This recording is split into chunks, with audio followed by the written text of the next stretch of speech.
Amigas y amigos de plataforma, es un gusto estar de nuevo con ustedes.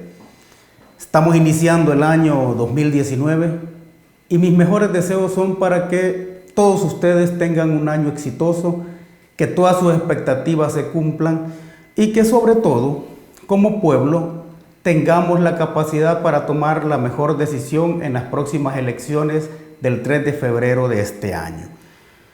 Antes de entrar con el tema, quiero enviar un saludo a los compañeros del Movimiento de Profesionales de la Universidad de El Salvador, MPUE, que este año van a realizar una serie de acciones de cara a mejorar la calidad académica en la Universidad de El Salvador. Asimismo, un saludo a todos y todas aquellos que me escriben, ya sea para compartir experiencias, para compartir sus opiniones en torno a las reflexiones que realizamos desde este programa, así como también para expresar todas sus inconformidades en cuanto a algún tipo de planteamientos que hacemos desde acá. Antes de iniciar con el tema de este día o con la reflexión de este día, quiero hablar sobre la muerte de un importante sociólogo el 31 de diciembre. Estoy hablando de Edelberto Torres Rivas, un sociólogo guatemalteco que prácticamente se convirtió en un referente de la sociología a nivel centroamericano. Edelberto fue un teórico de la democracia y dentro de sus libros, o el último de sus libros que publicó, es uno que tiene un tema bastante sugestivo y se llama Revoluciones sin cambio revolucionario. Entonces, tanto la comunidad sociológica salvadoreña como la comunidad sociológica de América Latina está de luto. Bien, quiero hacer un pequeño repaso sobre los principales hechos del año 2018, un año que yo caracterizo o yo denomino como un año máscara o un año tanteo. ¿Y cuáles son aquellos hechos que yo considero como los principales en torno a la construcción de una coyuntura, que es la coyuntura electoral? Entonces, esos hechos son, en primer lugar, obviamente, tenemos la pérdida aparatosa de las elecciones por parte del FMLN en marzo de 2018. Hay que agregar el hecho de nuestros niños migrantes que fueron encarcelados en la frontera México-Estados Unidos. Y este es un hecho importante porque la respuesta dada por el gobierno no fue una respuesta que satisfizo a todos. Esperábamos una respuesta un poco más enérgica, un poco más de recuperación de la dignidad, pero bien, se dio ese hecho de los niños migrantes que fueron encarcelados en la frontera. Hay que agregar las caravanas de migrantes que lo que vinieron a hacer es a hacer visible un hecho que ocurre a diario, ¿no? Que es un enorme flujo migratorio de compatriotas que buscan en los Estados Unidos mejores opciones de desarrollo o mejores opciones de crecimiento económico. Vamos a agregar como hecho relevante de 2018 la elección tanto de los magistrados de la Sala de lo Constitucional y la elección misma del fiscal. Sobre todo, esta elección del fiscal nos parece una elección bastante interesante, pero en términos negativos. Es decir, tener o poner a un fiscal que obviamente está comprometido con la gran empresa privada, me parece que fue un desatino de parte de la Asamblea Legislativa. Y si no fue un desatino, fue una negociación bastante oscura. Vamos a agregar también, y esto fue una bomba, la gente de izquierda o la gente identificada con los principios de la izquierda han considerado como una bomba lanzada a finales del año, y son las declaraciones dadas por Hugo Martínez en su Facebook Live, donde habla de privatizar el combate a la evasión fiscal. ¿Por qué es una bomba eso? Porque obviamente estamos hablando de un acto de privatización y estamos hablando también de una delegación de funciones que competen estrictamente al Ministerio de Hacienda, que competen estrictamente al gobierno, y se piensa poner en manos de la empresa privada. Ahora, estas declaraciones obviamente van a tener un impacto en términos electorales me parecieron, como digo, una bomba. No creo yo que ninguna persona que tenga un pensamiento de izquierda esté de acuerdo con un acto privatizador como ese, y al final creo también de que aquí se esté evadiendo algo que es muy importante. Estoy seguro que se sabe quiénes son los principales evasores. Entonces no es necesario contratar una empresa privada para que diga quiénes son los evasores de los tributos en este país, sino que lo que hace falta lo que hace falta es valor para cobrarle a aquellos que evaden los impuestos. Pero bien, esa fue una bomba que se nos lanza a final del año 2018. Este año 2018, que yo he denominado como un año máscara, un año tanteo, nos está demostrando que si bien existen las instituciones democráticas, no existe lo que se conoce como institucionalidad democrática. Es decir, no existe democracia. ¿Por qué?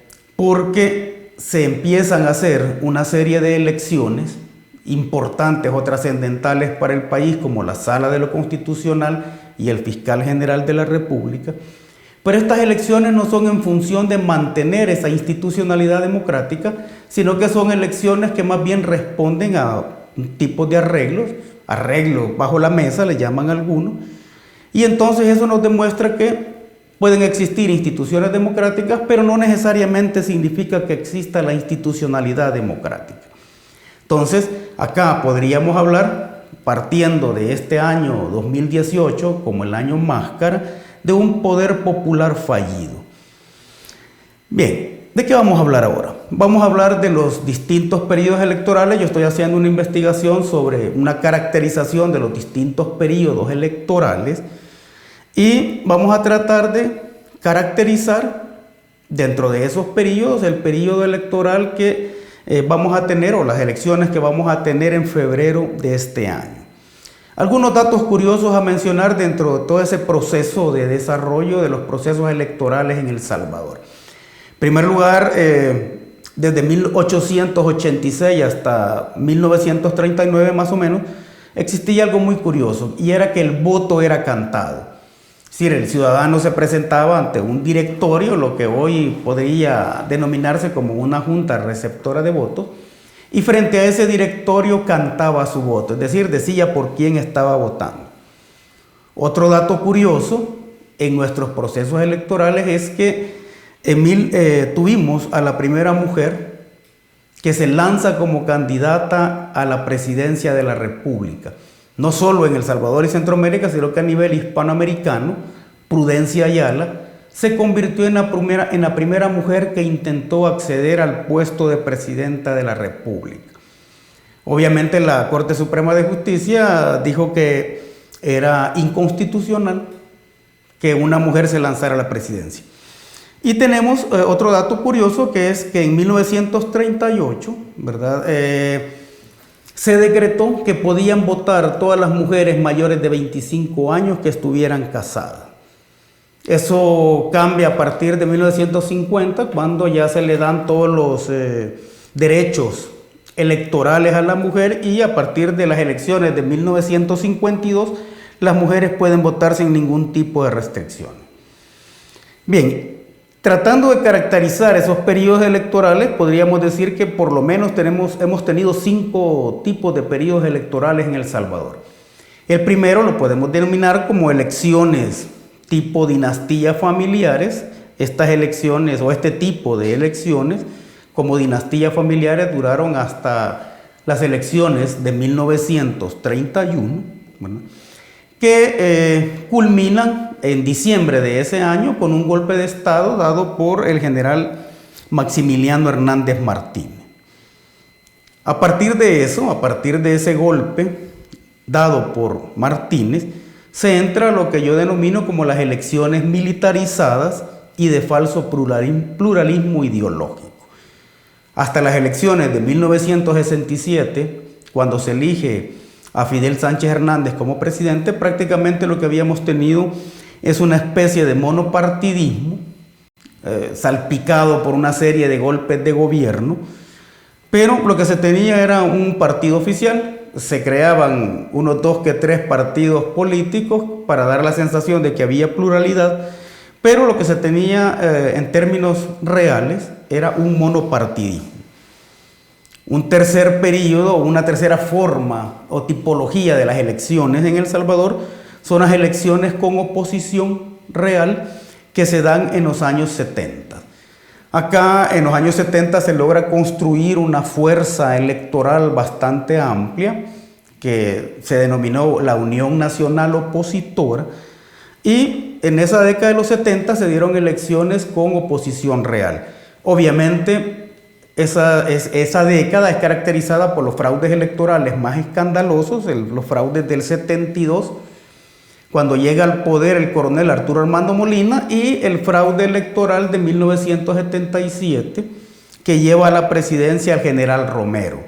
Es más, en el caso de Arturo Armando Molina, se hizo, al ver que había una oposición real en términos electorales, se adelantaron las elecciones presidenciales para garantizar que la Asamblea Legislativa, dominada por el Partido de Conciliación Nacional, pudiese elegir al presidente en el caso de que no se obtuviera el 50% de los votos. Y eso fue específicamente lo que sucedió, ¿no? Entonces, el coronel Arturo Armando Molina es elegido por la Asamblea Legislativa, 31 votos a 0, y de esa forma se consolida el fraude electoral. En los años 80 tenemos lo que podríamos denominar elecciones contrainsurgentes, es decir, elecciones que buscaban de alguna forma hacerle frente a la guerra civil que era comandada por el FMLN. Entonces, lo que tenemos en los años 80 son elecciones contrainsurgentes. Otro periodo electoral es el que podemos denominar como las elecciones con oposición real, pero sin pluralismo político. Estamos hablando de la década de los 90. ¿Qué es lo que tenemos en la década de los 90? Un pluralismo vacío. Y eso es interesante porque en la década de los 90 es cuando el FMLN se constituye como un partido político legal, participa en las elecciones. Pero ¿por qué lo denomino un pluralismo vacío? Porque es en esa década de los 90 cuando se llevan a cabo las principales privatizaciones en El Salvador. Estamos hablando de la privatización de la energía eléctrica, estamos hablando de la privatización de las pensiones, de las telecomunicaciones, etc. Es decir, resultaba un poco ilógico que en esa década de los 90, con la participación legal del FMLN en las elecciones, se pudieran llevar a cabo ese tipo de privatizaciones. Sin embargo, eso fue lo que sucedió. Esas elecciones, en esa década de los 90, el FMLN participa por primera vez en los procesos electorales. En las elecciones del 94 fueron denominadas las elecciones del siglo. Y yo creo que ese era el momento más propicio para que el FMLN ganara el poder ejecutivo. ¿Por qué? Porque recién salía de un periodo de la guerra, porque los valores revolucionarios que llevaron no solo a la guerra civil, sino que también a que el FMLN fuese aceptado como un partido político legal, o sea, esos valores todavía estaban frescos. Entonces el año 94 me parece a mí que es el año más adecuado, o fue el año más adecuado o más oportuno hubiera sido que el FMLN ganara las elecciones. Sin embargo, eso no sucedió, y en esa década de los 90, caracterizada por las privatizaciones como una segunda acumulación de capital en El Salvador, el capital era el Estado y los partidos políticos eran una especie de gobierno de coalición sin pluralismos vitales.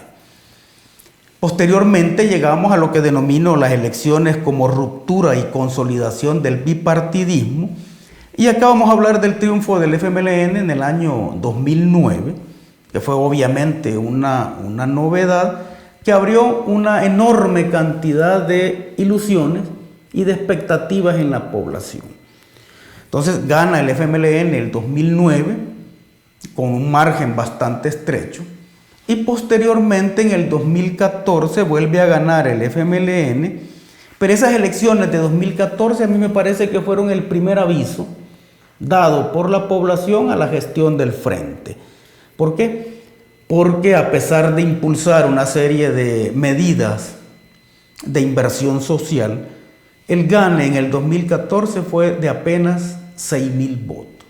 Entonces eso ya estaba indicando algo, ¿no?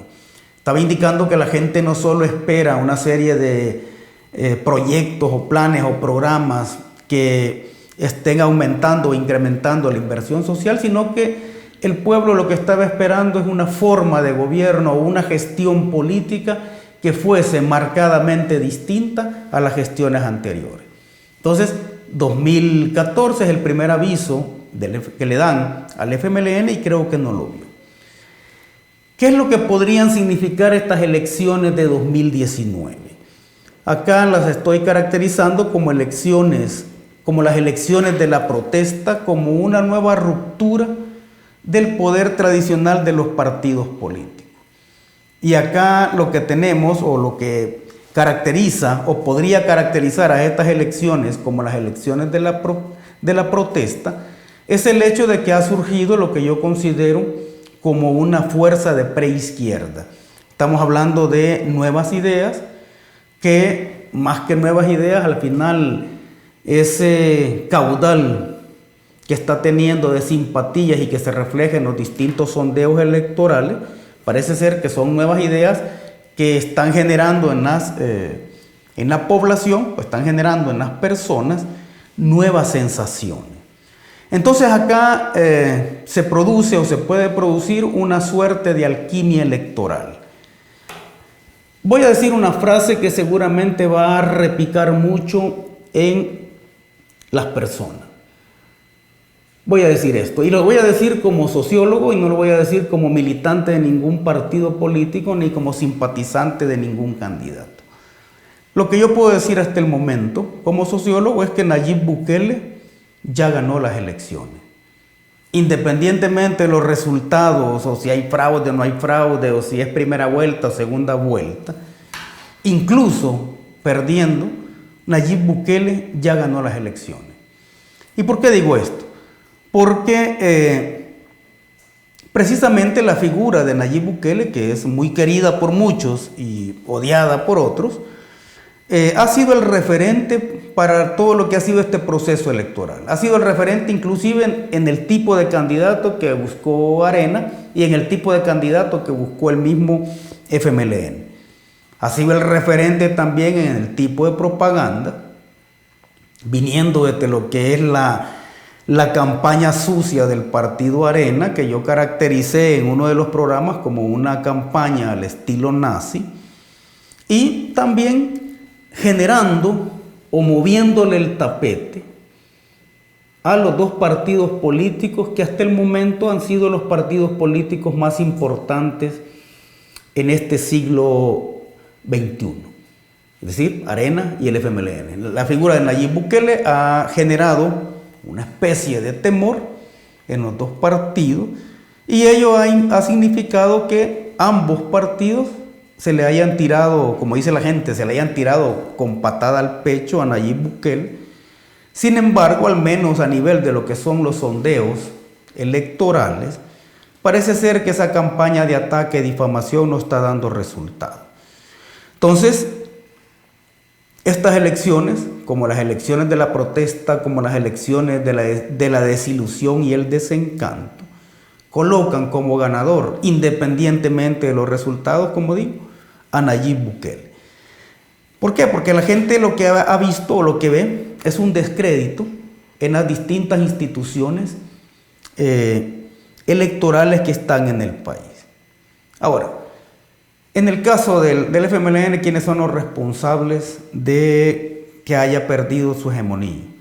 Obviamente la dirigencia del frente y los asesores del frente.